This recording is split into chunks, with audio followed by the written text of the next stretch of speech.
Good evening. Good evening. Good to see everyone. Appreciate Bill's prayer that that we might get something out of this lesson. Amen.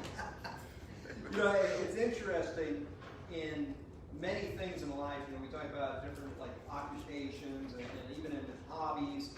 But we have certain terminology a lot of times that we use, and it's unique to whatever profession or hobby that is at times. And when we are among our own of that profession or that hobby, we'll use this vernacular. And the people we're talking to, they understand what we're talking about. It's something common to that occupation. The same happens with the church. We have certain terms and ways of referring to things sometimes in the church that the unchurched may not pick up. I remember when I started preaching school, I didn't grow up in the church. I came to Christ late in life, and that first week in preaching school, they were throwing around words like Pentecost and Pentateuch. And it almost intimidated me to leave preaching school because I didn't know what they were talking about. And so, it took some time.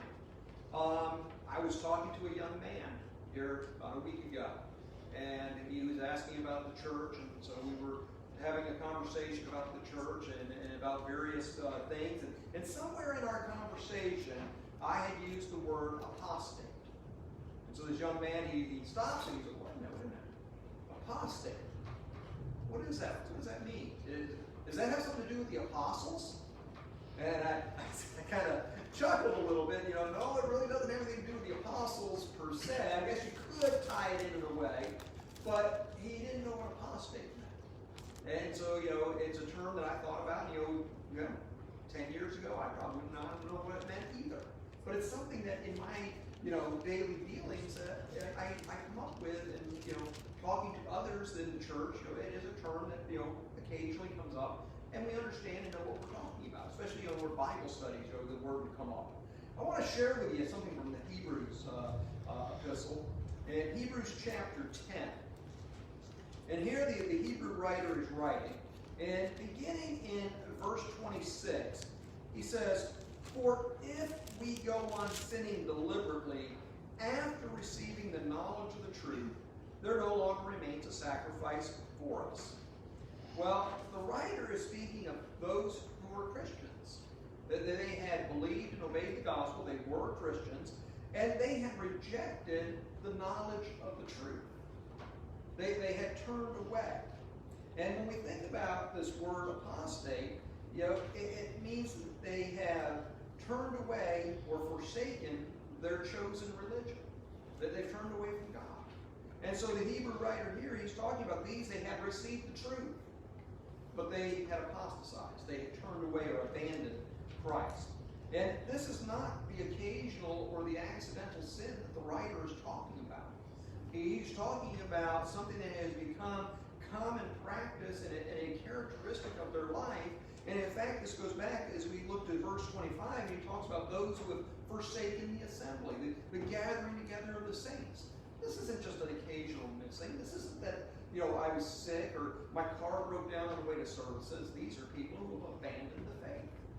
And so this is what the Hebrew writer has in mind as he says this, that they have either abandoned the faith because of a lack of interest, a lack of study, whatever it may be, but they have turned away and abandoned. Look with me too as we look at this.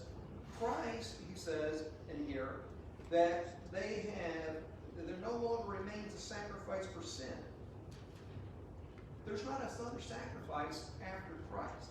We look to Christ, and the Hebrew writer is going on to say that Christ is our one and only sacrifice.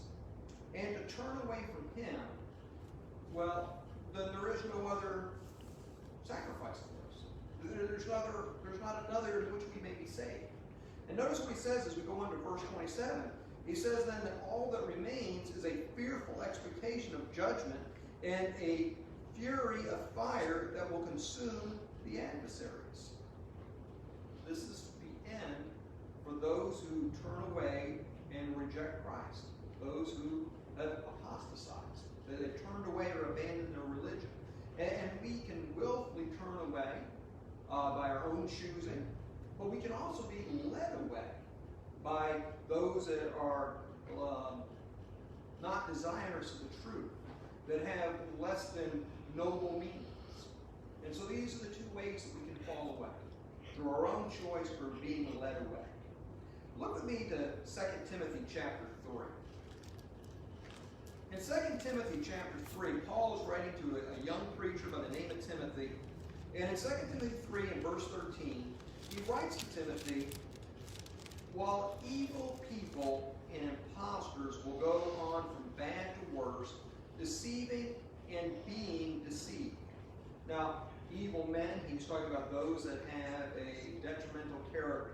They're degenerate. They're destitute of a righteous nature. And impostors, being those who deceive, they lead astray through cunning, through trickery, through scrupulous means, and their deception being either intentional or it could be because of their own lack of understanding and their own lack of understanding of what the Bible and what God's Word says due to their lack of study. And those deceived also due to their own lack of study. When we understand what the Word of God says, we look to it, we have a knowledge of the Word of God, and it's very hard for us to be deceived. Many years ago, I had a friend working in a bank, and they didn't teach the bank tellers how to identify all the different fake currency. They taught them how to identify a real bill. And if you knew what a real bill looked like, you identified the faults when they came across your counter, your desk. You didn't need to know what all the fake ones looked like. Because if you knew what the real one was, you would spot the fake immediately. But there are those who don't do diligent study, and so they're easily led astray by some of these, and thus they are deceived again because of the lack of study. To which Paul urges, when we look at verses 14 and 15, he says, but as for you, continue in what you have learned and have firmly believed, knowing from whom you learned it, and how from childhood you have been acquainted with the sacred writings, which are able to make you wise for salvation through faith in Christ Jesus. See, very young age. Didn't take much to associate the Scriptures to the Messiah and the prophecies to Christ. He tells them your faith in Jesus. And having known what the Scriptures were, having that knowledge, then he can be on guard for the faith. The same goes for us. If we have that knowledge, we too can be on guard. Look with me just back a little bit to the beginning of this letter in 1 Timothy 1.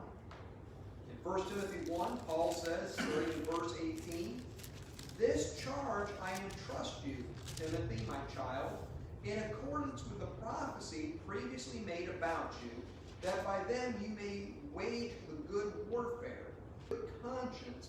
By rejecting this, some have made shipwreck their faith. Paul gave Timothy a charge to guard against false teachings and to guard on this morning's lesson. And the reason being is that some have accepted the knowledge of the truth, and yet they've abandoned it. They've apostatized. They made waste or laid waste and abandoned their faith. Paul uses a very interesting term here, and he says shipwreck. He says they have made shipwreck of their faith. Now, when I think of a shipwreck, I think of somebody who is a castaway, who is marooned, who is lost. And they are spiritual castaways, and they are lost. And so this is what we look at as we read this epistle. Turn back to Hebrews with me, this time to Hebrews chapter 6. Now, in Hebrews chapter 6, beginning in verse 4, the Hebrew writer says, for it is impossible in the case of those who have once been enlightened, who have tasted the heavenly gift, and have shared in the Holy Spirit, and have tasted the goodness, fan through my page, and have tasted the goodness, or the powers of the age to come, and then have fallen away, to restore them again to repentance, since they are crucifying once again the Son of God to their own harm and holding him up to contempt. The Hebrew writer now uses a term, fallen away. They had once known and enjoyed the truth. They had benefited from the knowledge of the truth, but they had fallen away. And I found it interesting because in the original language, in the Greek, this word means to fall away or to apostatize. So, fall away, to abandon. And it is impossible to renew them again, he says, as they've rejected the only sacrifice that there is for them. And this person that has rejected the sacrifice of Christ, has rejected salvation that is in Christ, and this is exactly what is picked up again in Hebrews chapter 10, which we just read.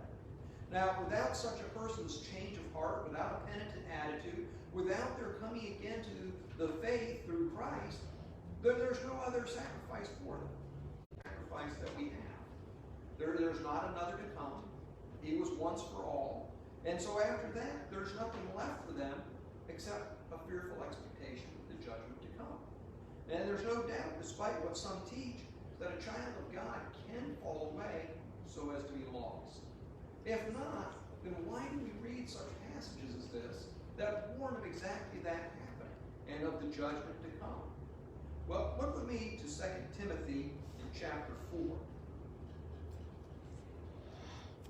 In 2 Timothy chapter 4, in verse 10, again, Paul writing to this young preacher named Timothy, he says to him, "For Demas, in love with this present world, has deserted me and gone to Thessalonica." Now, Demas, he had been a faithful Christian.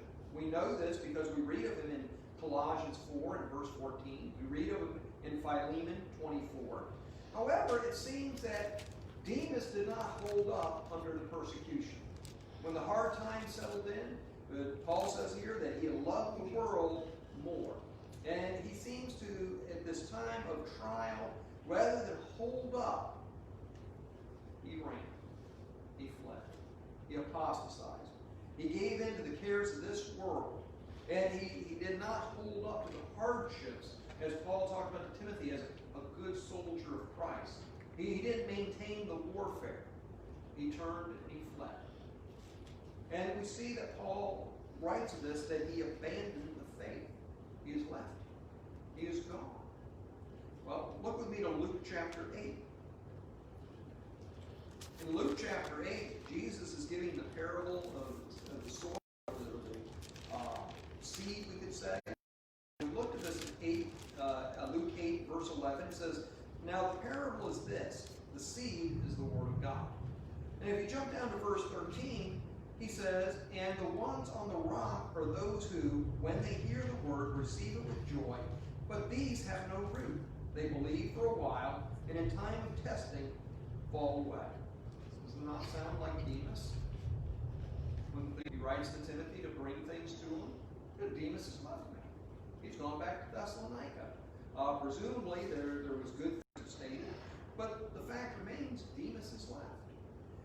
We see here that Jesus talks about there are some without roots, without ever growing their faith. They don't have that which holds them in the times of trials, the times of trouble. When the storms come, they fall away. Because they haven't taken the time to apply themselves through study to know what the hope is that we have in Christ. Oh, they heard the gospel originally. They rejoiced in the news of salvation. They maintained the faith for a while. But when the hard times came, there was nothing beyond those first principles to hold them. They hadn't been in that times of giving to the study so that they could become strong and faithful and withstand. Well, look with me to Matthew 24. In verses 11 and 12, Jesus says,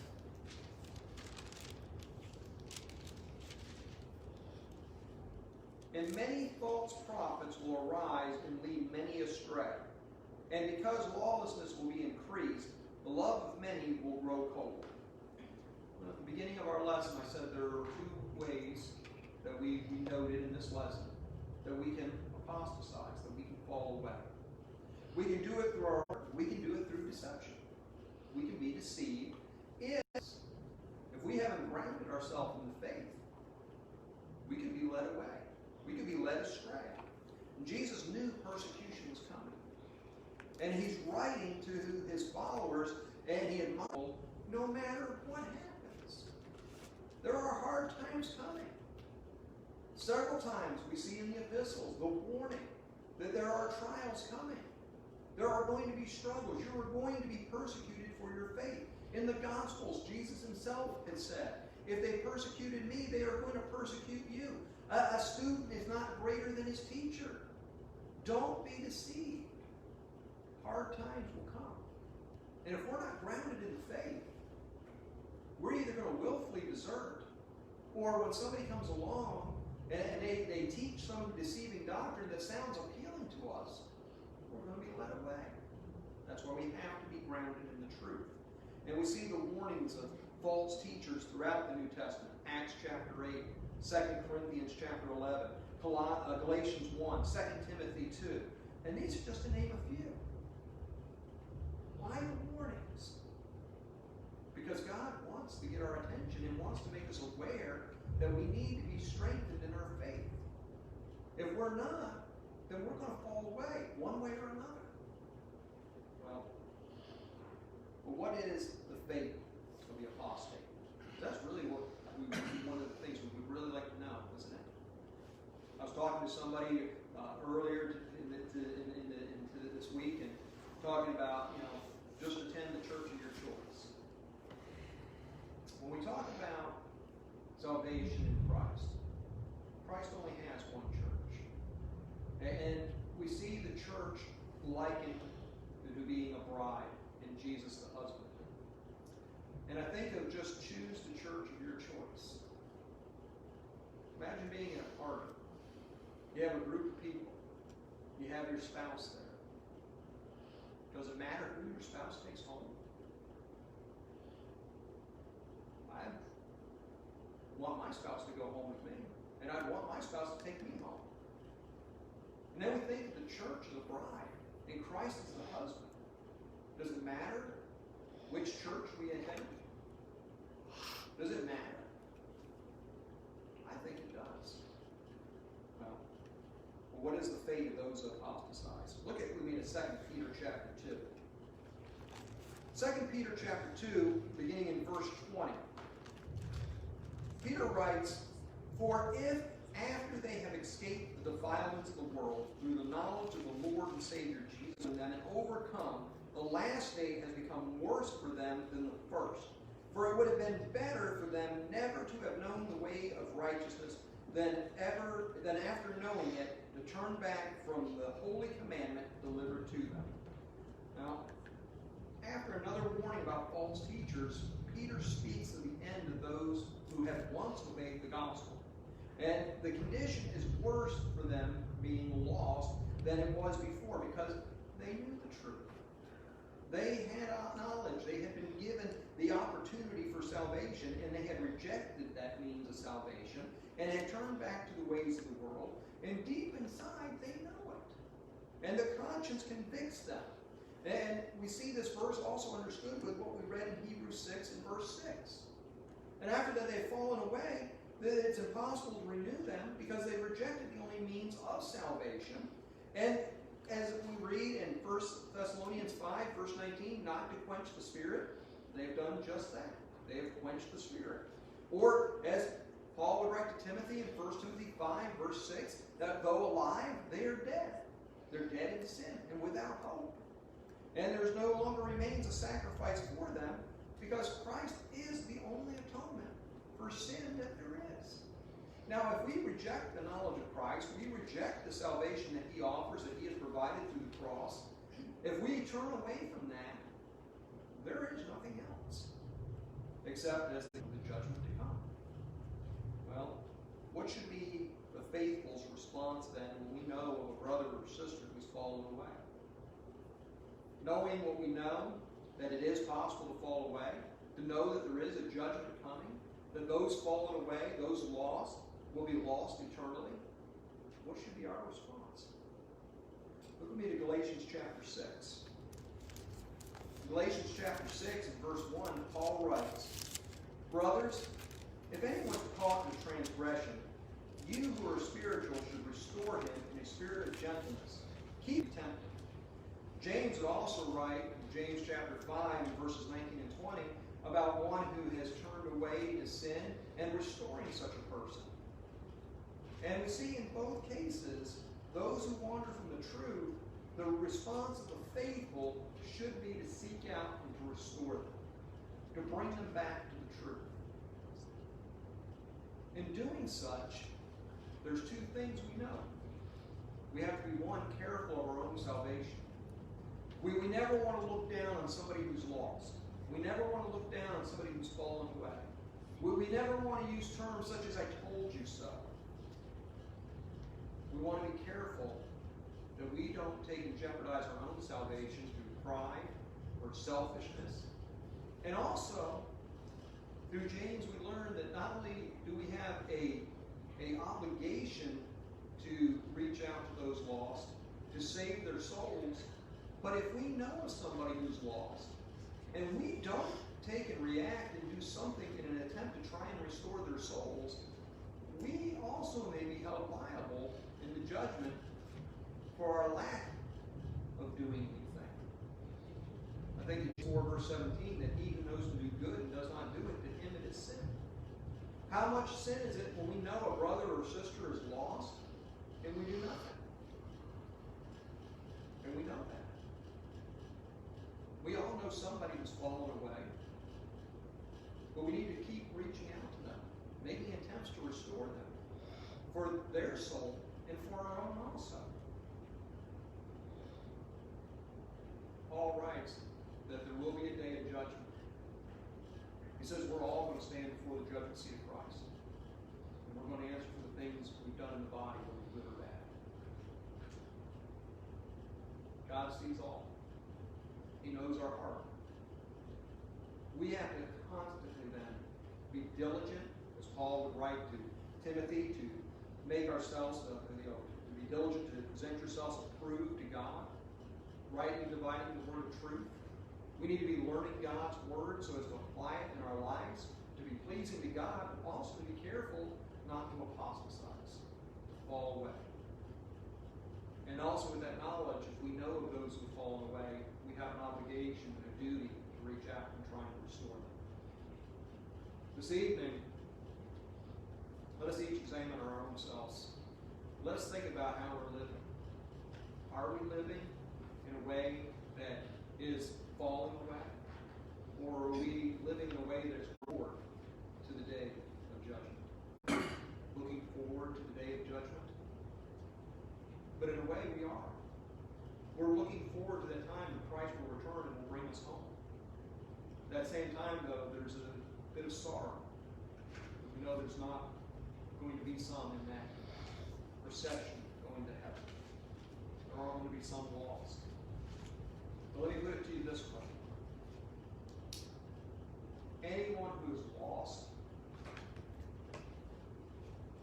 when we think about Luke 16, and the rich man who talks about that great, Abraham was about a great gulf between him and Lazarus.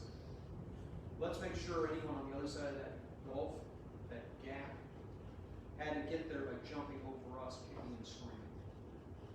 We did everything we can. We grabbed hold of their leg. We held them. This evening, if you are in need of response to the invitation, the gospel and come to believe, and you are ready to accept Christ and to be baptized into Christ for the forgiveness of your sins, we have a song prepared, and we invite you to come forward as we stand and sing. Hymn number 71.